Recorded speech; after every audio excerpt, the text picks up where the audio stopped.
ముఖ్యంగా తోట త్రిమూర్తులు గారు నేను రాజమండ్రి సెంట్రల్ జైలుకి వచ్చిన క్షణమే ఆయన నా దగ్గరికి వచ్చారు. ఆయన మాట రాంబాబు గారు మీరు క్షమాపణ చెప్పారు కానీ ఎవడం మంచిదే కానీ క్షమాపణ చెప్పైనా పర్లేదు, ఎందుకంటే తగాదా పడుతున్నప్పుడు రకరకాలుగా మాట్లాడుకుంటాం, మైకులు ఉన్నాయి అనుకున్నావా, ఏమనుకోలేదు కదా, మీరు ఆవేశంలో వాళ్ళు తింటుంటే మీరు తిట్టారు అంతే, అయినా మీరు క్షమాపణ చెప్పారు. ఇది చాలా దుర్మార్గమైన విషయం, మీరు ధైర్యంగా ఉండండి అని చెప్పి నాకు మొట్టమొదటి కలిసి చాలాసేపు మాట్లాడి జరిగిన విషయాలన్నీ కూడా బయట జరుగుతున్న విషయాలు కూడా కూలంకుషంగా చెప్పినటువంటి వ్యక్తి వార్తపడుతుంది. 7:30 గంటల సేపు 7:20 రాష్ట్రంలో పోలీసులు పనిచేయరు, మంచి కూడా ఉన్నారు, 60-70 పోలీసులు ఉన్నారు, సిఐలు ఉన్నారు, డిఎస్పీలు ఉన్నారు, పనిచేయాలి, ఎస్పీ కూడా వచ్చేలేడన్నారు, పనిచేయాలి. కాముగా చూస్తూ వాళ్ళు ఏం చేస్తే వాళ్ళకి మద్దతు పలికే విధంగా ఉన్నారు అంటే కారణం ఉంటే చంద్రబాబు నాయుడు గారు, లోకేష్ గారు వాళ్ళు ఆ విధంగా చెప్పి చేయించారు. అన్యాయాన్ని, అక్రమానికి గుణపాఠం చెప్పకపోతే సమాజం ఎలా బతుకుతుందని నేను అడుగుతాను. ఈ గుణపాఠం చెప్పాలి అనేది నాకున్నటువంటి భావన, నా అంతర్మదనం. గుణపాఠం చెప్పాలంటే ఏం చేయాలి, నేను వాళ్ళ దాడి చేయాలి, చేయటం సమంజసం కాదనేది నా అభిప్రాయం. చట్ట ప్రకారంగా ధర్మంగా న్యాయస్థానాల్లో ఫైట్ చేస్తాను. నేను జస్ట్ చంద్రబాబును తిట్టానని ఎఫ్ఐఆర్ పెట్టాను, తర్వాత క్షమాపణ చెప్పాను, తీసుకెళ్ళి 15 రోజులు బాగుంటుంది. నా ఇల్లు బాగా పెట్టారు, నా కాళ్ళు బాగా పెట్టారు, నా ఫర్నిచర్ ధ్వంసం చేశారు, నన్ను చంపడానికి ప్రయత్నం చేశారు, నా ఆఫీస్ మొత్తాన్ని ధ్వంసం చేశారు, పెట్రోల్ బాంబులు వేశారు, వాళ్ళందరి మీద కేసులు ఛాలెంజ్ చేసి కోర్టు ద్వారా ఈ ప్రభుత్వం పోలీసులు చేసింది తప్పు అని అనిపించేంత వరకు ఈ పోరాటం చేయాలని నిర్ణయించుకున్నాము. వైఎస్ఆర్ కాంగ్రెస్ పార్టీ అండదండలతో, జగన్మోహన్ రెడ్డి గారి ఆశీస్సులతో, మీ అందరి సహకారంతో దీర్ఘకాలం పోరాటం చేసి గుణపాఠం చెప్పాలి ఈ కూటమి ప్రభుత్వానికి అనేటువంటి పట్టుదలతో నేను ముందుకు వెళ్తున్నాను. బీజేపీ వాళ్ళు కూడా ఖండించారు. సుజనా చౌదరి గారు దాడులు చేయడం తప్పు అని ఖండించారు. సరే, చేయడం అనేది తప్పు అని ఖండించారు.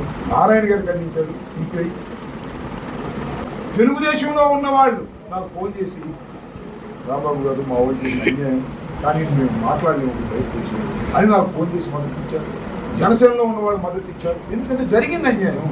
పోలీస్ డిపార్ట్మెంట్లో ఎవరైతే చట్ట వ్యతిరేకంగా ప్రవర్తించారో వాడి మీద, చంద్రబాబు, లోకేష్ మీద ఖచ్చితంగా చట్టపరమైనటువంటి చర్యలు తీసుకునేంత వరకు న్యాయస్థానంలో పోరాడాలని నిర్ణయించుకున్నాం. పోలీసులు వాళ్ళతో కొల్లుడైపోయారు కానీ న్యాయస్థానాలు ఇంకా చాలా పవిత్రంగా ఉన్నాయి, నిష్పక్షపాతంగా పనిచేస్తున్నాయి. ఆ న్యాయస్థానాలని డోర్ తట్టి వాటి దగ్గర ఆర్గ్యుమెంట్స్ చెప్పించి దీనిలో ఒక పరిష్కార మార్గం వైపు, లాజికల్ ఎండ్ వైపు వెళ్ళాలనేటువంటి ప్రయత్నం చేస్తున్నాం. దానికి రాష్ట్రంలో ఉన్నటువంటి ప్రజాస్వామ్యవాదులందరూ పట్టేలకు అతీతంగా నాకు మద్దతు ఇవ్వాలని మనస్ఫూర్తిగా కోరుకుంటున్నాను. సరే, ఎలా నేను చెప్పదలుచుకున్నది ఏమిటంటే 40% ఓట్ బ్యాంకు కలిగినటువంటి వైఎస్ఆర్ కాంగ్రెస్ పార్టీలో నేను ఒక సీనియర్ నాయకుడు. సీనియర్ నాయకుడు అనామకుడిగా మీరు లెక్కేసి కొట్టాలని, దోషం చేయాలని అనుకున్నారే, దీని ప్రతిఫలం అనుభవించాలని అని అడుగుతా ఉన్నా. అంతేకాదు, ఈ రాష్ట్రంలో జనాభాలో 20% కన్నా ఎక్కువ ఉన్నటువంటి కాపు కులంలో పుట్టి పెరిగి నాయకుడైన వాడిని, ఒక నాయకుడిని పట్టుకొని ఈ విధంగా చేసినప్పుడు మీరు ఇతర పార్టీల్లో ఉన్నా సరే నా న్యాయ పోరాటానికి మీ మద్దతు నేను కోరుకుంటున్నాను. ఇది ధర్మమైనటువంటి విషయం. నేను చేస్తాను. ఎవరైతే పోలీసులు కుమ్మక్కైపోయి లా అండ్ ఆర్డర్ని గాలికి వదిలేసి ఈ రకంగా ఇళ్ల మీద పడి దాడులు చేశారో వారందరికీ రాబోయే కాలంలో గుణపాఠం చెప్పే విధంగా న్యాయబద్ధంగా నా పోరాటం ఉంటుందని కేసు పెట్టారు. నేను చంద్రబాబు నాయుడు గారిని బూతులు తిట్టాను అని. బూతులు తిట్టాను అనుకోండి కాసేపు, ఏమిటో క్షమాపణ చెప్పాను, పశ్చాత్తాపడ్డాగా. ఈ రాష్ట్రంలో ఇంకేంత పరిష్కారం? ఈ రాష్ట్రంలో ఎవరైనా క్షమాపణ చెప్పారా? చాలా మంది మాట్లాడి నేను చెప్పాగా. నేను అనేది ఏంటంటే ఇది కక్షపూరితం. ఎందుకు కక్షపూరితం అంటే నేను వైఎస్ఆర్ కాంగ్రెస్ పార్టీ అండి. గొంతెత్తి మాట్లాడుతున్నటువంటి వ్యక్తుల్లో నేను మా ప్రభుత్వాన్ని ప్రశ్నిస్తున్న వాళ్ళలో మీ అందరికీ తెలుసు. వాళ్ళు కదా పార్టీ పెట్టిన దగ్గర నుంచి, పార్టీ మొన్న ఓడిపోయిన తర్వాత కూడా మీడియా ముందుకు వచ్చి ధైర్యంగా మాట్లాడుతున్నటువంటి కొంతమంది నాయకులు నేను ఒకండి. మీ రెడ్ బుక్ నా కుక్క కూడా లెక్క చేయదని చెప్పాను. ఇది పొలిటికల్ డైలాగ్. మా రెడ్ బుక్ ఉంది, దానిలో వాడిని అరెస్ట్ చేస్తాం, వీడిని అరెస్ట్ చేస్తామని లోకేష్ లాంటి ఒక జూనియర్ లీడర్, అర్హత లేని లీడరు, కేవలం చంద్రబాబు కొడుకోవటం వల్ల గెలిచి వాళ్ళ మంత్రి అయినటువంటి వ్యక్తి ఆయన ఇమ్మెచ్యూర్డ్గా మాట్లాడుతుంటే దానికి సమాధానం చెప్పే బాధ్యత మాకు లేదా? రెడ్ బుక్ చూసి బెదిరిస్తుంటే నీ రెడ్ బుక్ నా కుక్క కూడా లెక్క చేయదన్నాను. అది బహుశా అది కక్ష ఉంటుంది. ఇలాంటి కక్షలన్నీ పెట్టుకుని కేసు మీద కేసు, కేసు మీద కేసు 18 రోజులు పెట్టారు జైల్లో.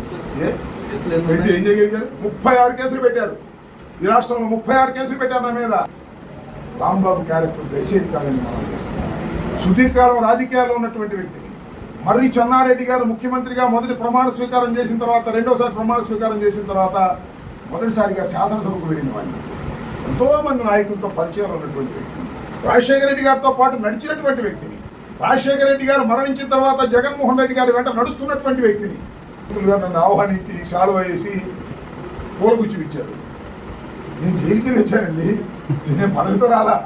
అయినా వాళ్ళకి ఎందుకు వచ్చింది ప్రేమ? రాంబాబు గారిని అన్యాయంగా చేశారు కాబట్టి రాంబాబు ధైర్యంగా ఉన్నాడు, అభినందిస్తున్నాం అని చెప్పి అభినందిస్తున్నారు.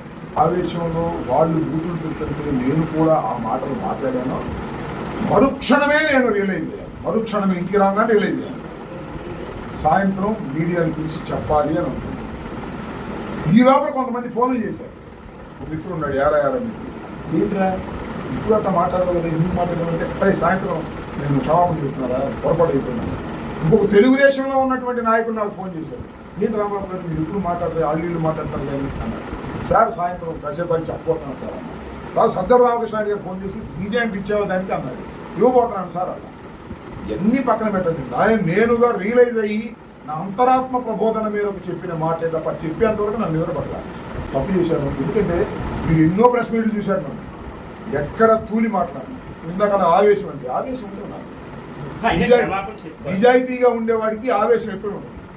నేను నిజాయితీగా రాజకీయాలు చేసే వ్యక్తులను నేను భావిస్తున్నాను. కనవలు ఏమైనా భావించాను. ఆవేశం ఉంటే ఉంటుంది. ఈ ఆవేశం వల్ల ఎవరికి ప్రమాదం లేదు. నేను ప్రమాదం తెచ్చే ఆవేశాలు లేవు. నేను ఫ్యాక్షనిస్ట్ను కాదు, నేను మడ్డలు చేయలేదు, ఎవరికి అన్యాయం చేయలేదు, రౌడీని కాదు, సంఘ విద్రోహ శక్తిని కాదు. కాపుల రిజర్వేషన్ రాష్ట్ర ప్రభుత్వం చేతిలో లేదు, కేంద్ర ప్రభుత్వం చేతిలో ఉంది అని చెప్పిన వ్యక్తి జగన్మోహన్ రెడ్డి గారు. ఎవరు కరెక్టో నాకు చెప్పండి. ఇవాళ కేంద్ర ప్రభుత్వం చేతిలో ఉందన్నారు కదా, కేంద్ర ప్రభుత్వంతో అంటగాగుతున్నటువంటి కూటమిలో ఉన్నటువంటి జనసేన, తెలుగుదేశం ఎందుకు మాట్లాడటం లేదు చెప్పమని అడుగుతా ఉన్నారు. వాళ్ళతో అంటగాగుతున్నారు కదా, వాళ్ళు మాట్లాడమనండి. బాధ్యత కూడా ఉంది. ఒకసారి ఇచ్చి మోసం చేశారు.